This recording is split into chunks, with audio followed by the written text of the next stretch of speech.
Ready? হ্যাঁ, এখন আমাদের আবহাওয়ার যা পরিস্থিতি তাতে আজকে সকালের আমাদের যা বিশ্লেষণ তাতে একটা নিম্নচাপ রেখা বাতাসের উপরিভাগে রয়েছে উত্তরপ্রদেশ থেকে বাংলাদেশ পর্যন্ত। আর এর প্রভাবে আগামী 24 ঘন্টাতে আমাদের উত্তরবঙ্গের জেলাগুলিতে প্রায় সর্বত্রই হালকা থেকে মাঝারি বৃষ্টিপাত হওয়ার সম্ভাবনা থাকছে। তার সঙ্গে ভারী থেকে অতি ভারী বৃষ্টিপাতের সম্ভাবনা রয়েছে মূলত উপরের 5টা জেলায়, আমাদের দার্জিলিং, কালিম্পং, আলিপুরদুয়ার, জলপাইগুড়ি এবং কুচবিহার। তার মধ্যে ভারী থেকে অতি ভারী বেশি সম্ভাবনা রয়েছে আলিপুরদুয়ার, জলপাইগুড়ি জেলাতে। এটা আগামী 24 ঘন্টার জন্যে।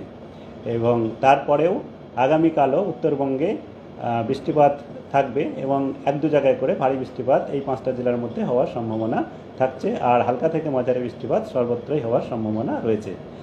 আর দক্ষিণবঙ্গে যেটা রয়েছে এর প্রভাবে দক্ষিণবঙ্গে আগামী 2 দিনেই বিক্ষিপ্তভাবেই বৃষ্টিপাত হওয়ার সম্ভাবনা থাকছে, যেটা বজ্রবিদ্যুৎ সহ বৃষ্টিপাত, যেটা আমাদের কলকাতা শহরে আজকে কিছুক্ষণ আগে কিছুটা সময় ধরে হয়েছে সেরকমই বিক্ষিপ্তভাবে অনেক জায়গাতেই হালকা থেকে মাঝারি বৃষ্টিপাত হওয়ার সম্ভাবনা থাকছে আগামী 2 দিনে, আজ এবং কাল। আর এখন আমি আপনার কলকাতার জন্য যেটা আগামী 2 দিনে আছে, কলকাতা মূলত সাধারণত মেঘলা আকাশ থাকবে, তবে দিনের কিছু সময় আংশিক মেঘলা আকাশ হওয়ার সম্ভাবনা, যার জন্য রৌদ্রোজ্জ্বল আবহাওয়া থাকবে।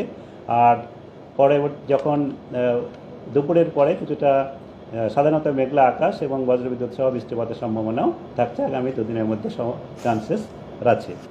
আর এখন আমাদের পুজোর জন্য যে স্পেশাল আমরা ফোরকাস্ট বলে থাকি, আগামী 15 দিনের মধ্যেই আমাদের পুজো বা আমাদের যেটা দুর্গাপূজা ফেস্টিভ্যাল পিরিয়ড শুরু হচ্ছে, তার জন্যে আমরা 21 তারিখ থেকে 2 তারিখ পর্যন্ত যে আবহাওয়ার পরিস্থিতি কেমন থাকবে সেই সম্পর্কিত একটা পূর্বাভাস আজকে দেওয়ার পরিকল্পনা করেছি এবং সেটাই আমি বলছি এখন। যেটা হচ্ছে আমরা 21 তারিখ থেকে মহালয়া থেকে শুরু করেছি, আর 21 তারিখ থেকে আমাদের 25 তারিখ পর্যন্ত সেটা আমাদের আগামী 7 দিনের প্রতিদিনের ডে ওয়াইজ পূর্বাভাসের মধ্যে আসছে। তা এটা আমি ডে ওয়াইজ আমরা দেব। আর তারপরে হচ্ছে আপনার যেটা 26 থেকে 2 তারিখ, এটাকে আমাদের উইকলির মধ্যে আসছে, তার জন্য আমরা এটা পিরিয়ডটাকে 2টো ভাগে ভাগ করা হয়েছে, 26 থেকে 29 আর 30 থেকে 2। এই 2টো ভাগের মধ্যে কেমন থাকবে সেটা আমি বলবো। আর 21 তারিখে যেটা রয়েছে আমাদের, 21 তারিখে মহালয়ার দিনে দক্ষিণবঙ্গের সমস্ত জেলাতেই কেবলমাত্র হালকা থেকে মাঝারি বৃষ্টিপাত, বজ্রবিদ্যুৎ সহ সম্ভাবনা থাকবে এবং রৌদ্রোজ্জ্বল আবহাওয়ার সঙ্গে সঙ্গে যখন বৃষ্টিপাত হবে বা হবে সেই সময় সাধারণত মেঘলা আকাশ থাকবে, তবে বৃষ্টির পরিমাণ খুব বেশি থাকবে না, কেবল বিক্ষিপ্তভাবেই হালকা থেকে মাঝারি বৃষ্টিপাত হওয়ার সম্ভাবনা থাকবে।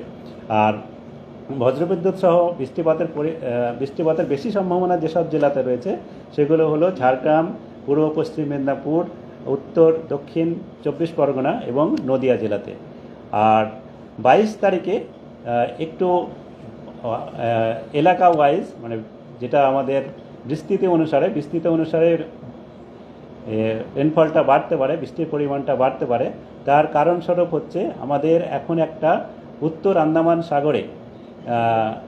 আন্দামান সাগরে একটা ঘূর্ণাবর্তা রয়েছে, যেটা 3.1 কিলোমিটার পর্যন্ত বাতাসের উপরে বিস্তৃত রয়েছে। এটা আগামী 22 তারিখ নাগাদ উত্তর বঙ্গোপসাগরে আসার সম্ভাবনা রয়েছে। এরই প্রভাবে 22 তারিখ থেকে কিছুটা বৃষ্টিপাতের পরিমাণ দক্ষিণবঙ্গে বাড়ার সম্ভাবনা রয়েছে, যেটা আমাদের অনেক জায়গাতেই বজ্রবিদ্যুৎ সহ বৃষ্টিপাত হওয়ার সম্ভাবনা আমাদের দক্ষিণবঙ্গের জেলাগুলিতে। আর 23 তারিখে এই বৃষ্টিপাত প্রায় সর্বত্রই সব জায়গাতেই হালকা থেকে মাঝারি বৃষ্টিপাত থাকবে। তার সঙ্গে সঙ্গে ভারী বৃষ্টিপাতও 1-2 জায়গায় হতে পারে, মূলত আমাদের উপকূল অঞ্চলের জেলা দক্ষিণ 24 পরগনা এবং পূর্ব পশ্চিম মেদিনীপুর জেলাতে। এই 23 তারিখে এটা হচ্ছে। এইবার হচ্ছে আমাদের 24 তারিখে যেটা রয়েছে, 24 তারিখে আবার বৃষ্টিপাত কিছুটা সামান্য কমতে পারে, যেখানে বৃষ্টিপাত থাকবে, যে ভারী বৃষ্টিপাতের সতর্কতা নেই, কিন্তু হালকা থেকে মাঝারি বৃষ্টিপাত সর্বত্রই হওয়ার সম্ভাবনা থাকবে দক্ষিণবঙ্গে। 25 তারিখে আমাদের বৃষ্টিপাত যেটা থাকবে সেটা হচ্ছে বিক্ষিপ্তভাবে বা অনেক জায়গাতেই হালকা থেকে মাঝারি বৃষ্টিপাত দক্ষিণবঙ্গে থাকার সম্ভাবনা থাকছে। এবার 26 থেকে 29 যেটা রয়েছে আমাদের দক্ষিণবঙ্গের জন্য, আমি প্রথমে দক্ষিণবঙ্গের বলে নিচ্ছি, তারপর উত্তরবঙ্গে বলবো। দক্ষিণবঙ্গের 26 থেকে 29 যে পিরিয়ডে বলা হচ্ছে, এই সময়ে আমাদের একটা বিশ্লেষণে যেটা উঠে আসছে তাতে থেকে এই পিরিয়ডের 25-26-এর মধ্যে অ্যারাউন্ড 25-এর মধ্যে একটা নিম্নচাপ আমাদের উত্তর পূর্ব বা মধ্য পূর্ব বঙ্গোপসাগরে আসার সম্ভাবনা রয়েছে, নতুন একটা নিম্নচাপ। এবং এর প্রভাবে যেটা আপনারা হয়তো আমাদের গতকালকের যেটা আউটলুক দেওয়া হয় যে পরবর্তীতে কেমন হতে পারে একটা আউটলুক দেওয়া হয়, তাতে বলা হয়েছে এটা আমাদের গভীর নিম্নচাপে পরিণত হতে পারে পরের দিকে, যেটা হচ্ছে 26-27 পরের দিকে। এটাই যে 26 থেকে 29 এই পিরিয়ডের মধ্যে এর প্রভাবটা থাকবে। তো এই পিরিয়ডের মধ্যে আমাদের বৃষ্টিপাত কয়েকদিন প্রায় সর্বত্রই হালকা থেকে মাঝারি বৃষ্টিপাত, এবং 2-1 দিন অনেক জায়গাতেই হালকা থেকে মাঝারি বৃষ্টিপাত থাকবে। এবং তার সঙ্গে সঙ্গে উপকূল অঞ্চলের জেলাগুলিতে ভারী বৃষ্টিপাত হওয়ার সম্ভাবনাও থাকছে এই পিরিয়ডের মধ্যে 2-1 দিন। ঠিক আছে, তো এই হচ্ছে আমাদের দক্ষিণবঙ্গের 26 থেকে 29। তারপরে 30 থেকে 2 যেটা রয়েছে, সেখানে প্রথমের দিকে 30 থেকে 2-এর শুরুর দিকে হয়তো বৃষ্টিপাত থাকবে, অনেক জায়গাতেই হালকা থেকে মাঝারি বৃষ্টিপাত হবে, এবং কিন্তু বৃষ্টিপাত ক্রমশ বাড়তে থাকবে, এবং শেষের দিকে বৃষ্টিপাত কিছুটা বেড়ে 1-2 জায়গায় ভারী বৃষ্টিপাতও হতে পারে। এটা হচ্ছে আমাদের দক্ষিণবঙ্গের জন্যে। উত্তরবঙ্গে যেটা রয়েছে, উত্তরবঙ্গের আমি প্রথমের দিকে 2-3 দিনের বলেছি, তারপরে উত্তরবঙ্গে যেটা রয়েছে বৃষ্টিপাত কমই থাকবে, এবং 26 থেকে সেখানে বিক্ষিপ্ত হবে বা অনেক জায়গাতেই হালকা থেকে মাঝারি বৃষ্টিপাতই থাকবে। উত্তরবঙ্গে কোনো ভারী বৃষ্টিপাতের সতর্কতা 26 থেকে 29 ওই সময়ে নেই, কিন্তু 30 থেকে 2 এই সময়ে বৃষ্টিপাত শেষের দিকে বাড়ার সম্ভাবনা থাকবে, এবং উত্তরবঙ্গেও শেষের দিকে 1-2 জায়গায় ভারী বৃষ্টিপাত হয়ে যেতে পারে। আচ্ছা, এই হচ্ছে আমাদের, আর কারণটা আমি বলেছি।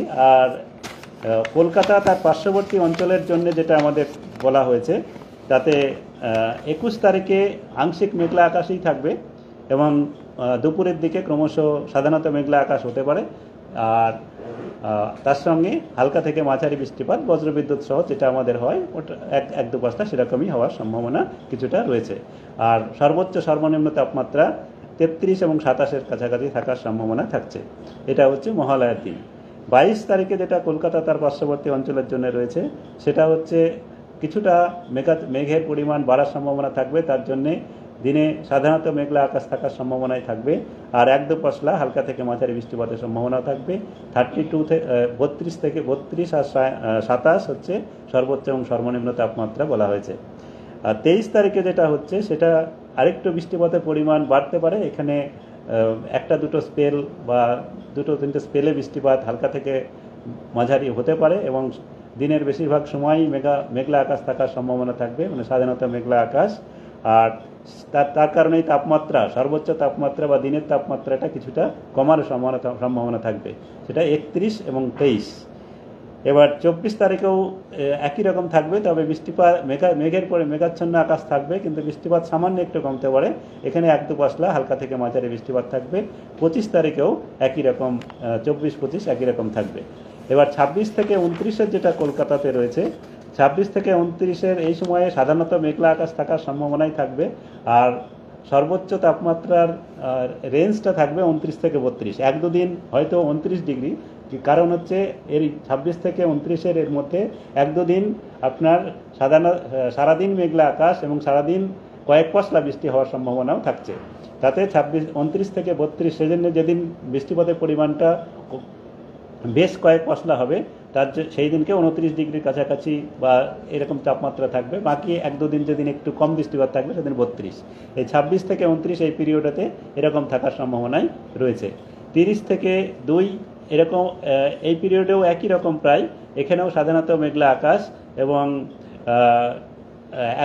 এখানে একদম শেষের দিকে 30, এই যে পিরিয়ডটা আমি বলছি 30 থেকে 2 এই পিরিয়ডের শেষের দিকে, মানে হচ্ছে যত আমি 2 তারিখের দিকে যাব, তা সেখানে বৃষ্টিপাতের পরিমাণটা একটু বাড়বে, এবং কয়েক পশলা বৃষ্টি শেষের দিনের দিকে হতে পারে। এই হচ্ছে আমাদের কলকাতা এবং তার পার্শ্ববর্তী অঞ্চলের পূর্বাভাস। এই হচ্ছে আমাদের এখনকার এখন আমরা যেহেতু এই যে বললাম যে নিম্নচাপের সম্ভাবনা রয়েছে, সেই কারণে এবং প্রতিনিয়তই আমরা থাকি, সবসময় আমাদের পর্যবেক্ষণে রয়েছে, যেমন হবে আপনাদের আবার এর আপডেট দেওয়া হবে।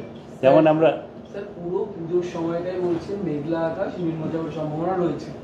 সাধারণ মানুষ তো মূলত উদ্ভিদ যে বৃষ্টির মধ্যে ঠাকুর দেখবো কিভাবে, মূলত এমন কোনো দিন পুজোর যে টাইম পিরিয়ডে কোনোদিন একটু কম বৃষ্টিপাত বা একেবারে খুব বিক্ষিপ্ত বৃষ্টিপাতের সম্ভাবনা আছে, আর একটু শান্তিভাবে সাধারণ মানুষ যে তারা বেরোতে পারবেন নিশ্চিন্তে, যে বৃষ্টি হলেও খুব কম পরিমাণে হবে? এটা মেঘাচ্ছন্ন আকাশও থাকে। আমি বললাম যে আপনার কতগুলো পিরিয়ডে ভাগ করে বললাম। এবার হচ্ছে যেহেতু এগুলো আরও অনেক দিন দেরি রয়েছে, একটা পূর্বাভাস অন্তত দেওয়া হলো যে প্রতিদিনই এমন হবে না যে একদম শুষ্ক আবহাওয়া যাবে, এরকম আমাদের মনে হচ্ছে না, যেটা যে পুরো পিরিয়ডটাই শুষ্ক আবহাওয়া যাবে এরকম নয়। বৃষ্টিপাতের সম্ভাবনা থাকছেই, প্রবল সম্ভাবনা রয়েছে। তো সেক্ষেত্রে এবার কোন দিন বেশি হবে কোন দিন কম হবে সেটা আপনার আরও আমাদের নেক্সট আপডেটে দেওয়া হবে, কারণ হচ্ছে বেশ কয়েকদিন এখনও দেরি আছে, সেটা এখনও সুস্পষ্ট হয় বলার কারণ এটা আমাদের যেটা নিম্নচাপের সম্ভাবনা আমরা ভাবছি বা দেখা যাচ্ছে, তাতে তার গতি প্রকৃতি কেমন হবে, কোন দিকে যাবে এবং এর অ্যাকচুয়াল পজিশন কোথায় হবে এবং কোন সময়ে কোন দিক দিয়ে যাবে, সে বা আমাদের এই নিম্নচাপের প্রভাবে বাতাসের যে চারিত্রিক বৈশিষ্ট্য, চারিদিকের যে কেমন ধরনের কোন দিকে কিভাবে বাতাস বইছে তার বৈশিষ্ট্য কেমন হবে, তার উপরে এই বৃষ্টিপাতের পরিমাণটা কোন সময়ে এবং কোথায় কতটা কেমন হবে সেটা 7 দিনের পরে সেটা বলা অনেকটাই অসুবিধা হয়ে পড়ে, মানে আমাদের বিজ্ঞানের ক্ষেত্রে সেটা নয়, অতটা সুস্পষ্ট হয় না। কারণ হচ্ছে নিম্নচাপ এখন তো তৈরি হলে তবেই এটা বলা যায়, এখন হচ্ছে তৈরি হওয়ার সম্ভাবনা মনে হচ্ছে আমাদের যেটা বিশ্লেষণ, সেই বিশ্লেষণ থেকে, তাতে সেজন্যই আমরা যখন আবার আপডেট দেবো তখন আমরা পুরো আপনাকে ডিটেলসে বলতে পারবো। পয়লা অক্টোবর এবং 2রা অক্টোবর এই 2 দিন হচ্ছে, মানে যেটা বললেন বেশি বৃষ্টি না, বেশি বৃষ্টি আমি বললাম যে 30 থেকে 2 এই পিরিয়ডটাতে ভাগ করলাম, সেটার বেশি সম্ভাবনা, সেটা বেশিরভাগটা বেশি সম্ভাবনা শেষের দিকটাতে বেশি সম্ভাবনা। এইবার আমরা আপডেট তো দেবই, ঠিক আছে। কারণ হচ্ছে এই যে মূলত হচ্ছে যে নিম্নচাপ যে হওয়ার সম্ভাবনা আমরা বলছি, এটার গতি প্রকৃতি কেমন হবে এবং কোন দিকে যাবে, কিভাবে হবে এবং কতটা শক্তিশালী হবে তার উপরে ডিপেন্ড করছে। এবার যদি না হয় তাহলে আরোই হবে না, তার জন্য হচ্ছে আপনার তবে হওয়ার সম্ভাবনা রয়েছে, সেজন্যে বৃষ্টিপাতের সম্ভাবনা রয়েছে। আন্দামান থেকে যেটা আসছে বললেন, এটা এই পর্বে মানে এটার এফেক্টটা যেটা হচ্ছে, হ্যাঁ এই পর্বে তো আমরা প্রতিদিনের বলে দিয়েছি আপনার যে 22 তারিখের রাত্রে বা 23 তারিখে আমাদের ভারী বৃষ্টিপাতের সম্ভাবনা এক জায়গায় আছে, তবে খুব বেশি বৃষ্টিপাত নেই। এটা হ্যাঁ, আন্দামানে এখন যেটা ঘূর্ণাবর্ত রয়েছে, এটা এখন আমাদের 22 তারিখ নাগাদ উত্তর বঙ্গোপসাগরে পৌঁছবে ঘূর্ণাবর্ত হিসাবেই, মানে নিম্নচাপ হিসাবে নয়। এই ঘূর্ণাবর্তটাই কি নিম্নচাপে পরিণত হবে? না, আমি যেটা বললাম ওটা ফ্রেশ, যেটা 25 বা 26 তারিখেটা বললাম ওটা ফ্রেশ আমাদের, ওটা ইমার্জ করবে মায়ানমারের ওই দিক থেকে। কারণ হচ্ছে আপনারা এখন যদি আমরা দেখি, যদি গ্লোবালি যদি আমরা অ্যানালিসিস করি, এখন আমাদের পরপর 3টে সাউথ চায়না সি বা আমাদের ওয়েস্ট প্যাসিফিক, যেটা পশ্চিম প্যাসিফিক রিজিয়নে যেটা হয়, ওখানে পরপর 3টে কিন্তু সাইক্লোন আছে এই মুহূর্তে, যেগুলো হচ্ছে নামগুলো হচ্ছে আপনার মিতাগ, রাসাগা, নিউগরি, এইগুলো রয়েছে পরপর লাইন দিয়ে রয়েছে, ঠিক আছে। তো এর যে ইমার্জ হওয়ার এগুলোর প্রভাব থাকে। আচ্ছা, বলছি আপনি বলেছেন বিস্তারিত, তাও ছোট করে জিজ্ঞেস করছি, সেটা হলো পঞ্চমী থেকে দশমীর মধ্যে এই যে দিনগুলো, এই দিনগুলো একবারে মোটের উপর বৃষ্টি হবে? হ্যাঁ, বৃষ্টি হওয়ার সম্ভাবনাই থাকছে। আপনি যদি টোটালিতে বলেন, হ্যাঁ বৃষ্টি হওয়ার প্রবল সম্ভাবনা রয়েছে, কিন্তু এইবার আমি যেটা বললাম যে কোন দিন বেশি হবে বা কোন দিন একটু কম থাকবে, সেটা বিস্তারিত আপনার পরের ইয়েতে পাবেন। হ্যাঁ, সেটা আমরা পরের ইয়েতে আপনার, যেমন আমি এখন আপনার 21 তারিখ থেকে 25 তারিখ পর্যন্ত, মানে আজকে তো 19 তারিখ, পরের 7 দিনে আমি ডে ওয়াইজ বলে দিয়েছি, আর ওইটাকে আমি 2টো ভাগে ভাগ করে বলেছি। এবার আপনার বিস্তারিত যেটা দিয়ে ডে ওয়াইজ, সেটা আপনাকে পরের আপডেটে দেওয়া হবে। হ্যাঁ, বৃষ্টি দেখেন, এটা আমাদের বর্ষাকালে এবার পুজো পড়েছে, বৃষ্টিপাতের সম্ভাবনা তো থাকেই। আমি বরাবরই প্রথম থেকে বলে আসছি যে সেপ্টেম্বর তো আমাদের বর্ষাকালের মধ্যে, পুরো ঘোর বর্ষার মধ্যে। এইবার যেটা আমরা মান্থলি যেটা ভেরিয়েশনও দেখি, সেক্ষেত্রে দেখা যায় সেপ্টেম্বরের প্রথম দিকটা কামটা কিন্তু আমাদের ভালো গেছে। সেক্ষেত্রে কি হয়, কোনো মাসের সেপ্টেম্বরে যখন ভালো যায়, তখন পরের দিকটাতে আবার একটু সম্ভাবনা থাকে। এটা আশঙ্কা একটা ছিলই, সেই আশঙ্কাটা হয়তো এখন বোঝা যাচ্ছে, এখন দেখা যাক কি হয়।